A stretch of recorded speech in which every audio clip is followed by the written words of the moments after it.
Assalamualaikum warahmatullahi wabarakatuh.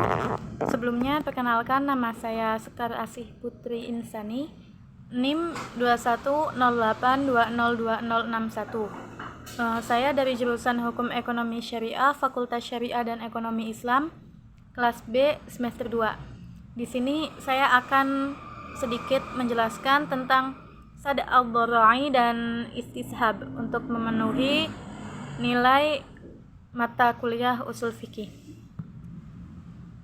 Sad al-dhara'i. Sad al-dhara'i dalam bahasa Arab yang tersusun atas dua kata, yaitu sad di satu sisi dan lafad al-dhara'i di sisi lain. Lafad sad bisa kita maknai dengan kata al-man'u atau mencegah dan al-hasmu atau menjaga. Sedangkan lafad al-dhara'i merupakan bentuk lafad jama' dari lafad dhari'ah yang mempunyai makna at-taharuk wa al-imtidad, yaitu sesuatu yang mempunyai penunjukan atas adanya perubahan. Sad al-dhara'i juga merupakan metode ijtihad dalam pengambilan suatu hukum yang menggunakan akal atau ra'yu. Metode sad al-dhara'i ini sama persis dengan metode istihsan, qiyas ataupun maslahah mursalah. Para mujtahid saling ikhtilaf dan tidak semua sepakat mengenai penggunaan sad al-dhara'i ini dalam upaya penentuan suatu hukum. Dhari'ah ditetapkan sebagai dalil untuk menetapkan hukum meskipun dalam perselisihan. Hal ini mengandung arti bahwasanya sebagai wasilah untuk suatu yang secara jelas dilarang, tapi baik untuk dilakukan. Hukum wasilah menjelaskan hukum yang ketetapan syara' terhadap perbuatan pokok. Imam Malik dan Imam Ahmad berpendapat bahwa dhari'ah adalah salah satu dalil fikih. Dan di sini juga ada 4 dasar hukum sad al-dhara'i. Sad al-dhara'i ada 4 dasar hukumnya, yaitu yang pertama Al-Qur'an, yang kedua as-sunnah atau al-hadis, yang ketiga kaidah fikih, dan yang keempat itu logika. Jenis-jenis sad al-dhara'i itu ada beberapa ya.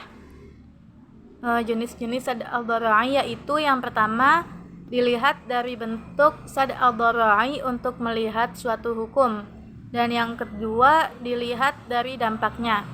Contoh meminum khamr itu ada dampaknya atau tidak. Dan yang ketiga bisa dilihat dari bentuk kemafsadatan atau kerusakannya. Para ulama berpendapat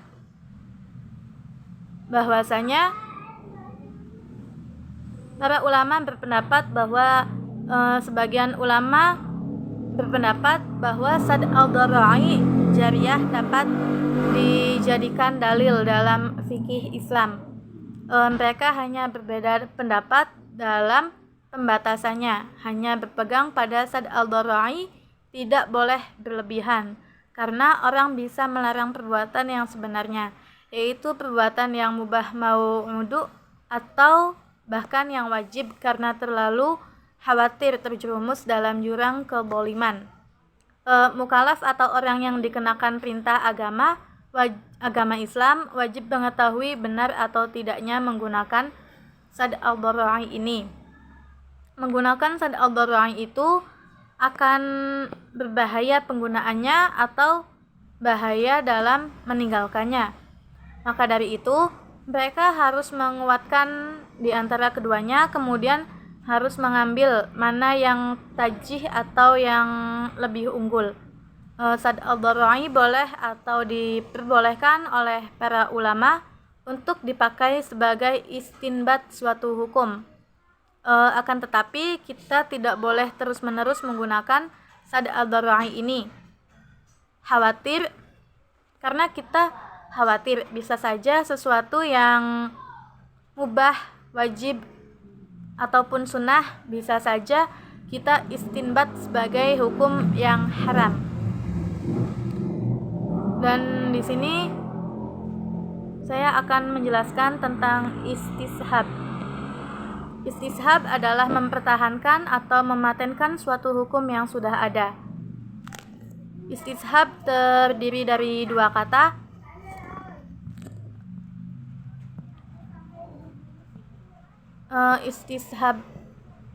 Istishab secara lughawi ataupun etimologi berasal dari kata istashaba dalam sighat istif'al yang artinya tolabus sahabah, mencari persahabatan, dan as-sahabatu i'tibaro, menganggap bersahabat. Suhbah dimaknai dengan membandingkan sesuatu kemudian mendekatkannya. Sedangkan secara istilah ataupun terminologi, para ulama usul fikih berbeda-beda dalam memberikan makna istishab. Meskipun dengan redaksi yang berbeda, namun secara substansi mengarah pada makna yang sama. Di antaranya yaitu ada Al-Syaukani. Al-Syaukani beliau berpendapat bahwasanya istishab adalah tetapnya suatu hukum sesuatu selama belum ada dalil lain yang merubahnya. Yang kedua, Imam Ibnu Al-Subki juga mendefinisikan bahwasanya istishab sebagai hukum, menetapkan hukum atas masalah hukum yang kedua berdasarkan hukum yang pertama karena tidak ditemukan dalil yang merubahnya. Dan yang ketiga itu Imam Ibnu Qayyim Al-Jauziyah mengartikan bahwasanya istishab sebagai melanggarkan hukum dengan cara menetapkan hukum berdasarkan hukum yang sudah ada atau meniadakan hukum atas dasar tidak adanya hukum sebelumnya. Istishab itu ada berbagai macam. Istishab yang disepakati, yang pertama yaitu ada istishab yang berstatus kosongnya hukum, ini disepakati. Alasannya kenapa sih istishab yang berstatus kosongnya hukum itu disepakati? Karena akal menurut rasional dan saras bahwasanya manusia kosong dari kewajiban apapun, belum ada dalil yang mewajibkannya. Yang kedua, keumuman dalil. Keumuman dalil kita pertahankan sebelum ada yang menjadikannya hukum secara khusus. Yang ketiga itu hukum yang ditetapkan berdasarkan sebab. Maksudnya bagaimana? Jadi hukum yang ditetapkan berdasarkan sebab itu adalah dipertahankan selama belum ada bukti kuat yang merubahnya. Mungkin sekian penjelasan dari saya. Kurang dan kurangnya saya mohon maaf. Wabillahi taufiq wal hidayah. Wassalamualaikum warahmatullahi wabarakatuh.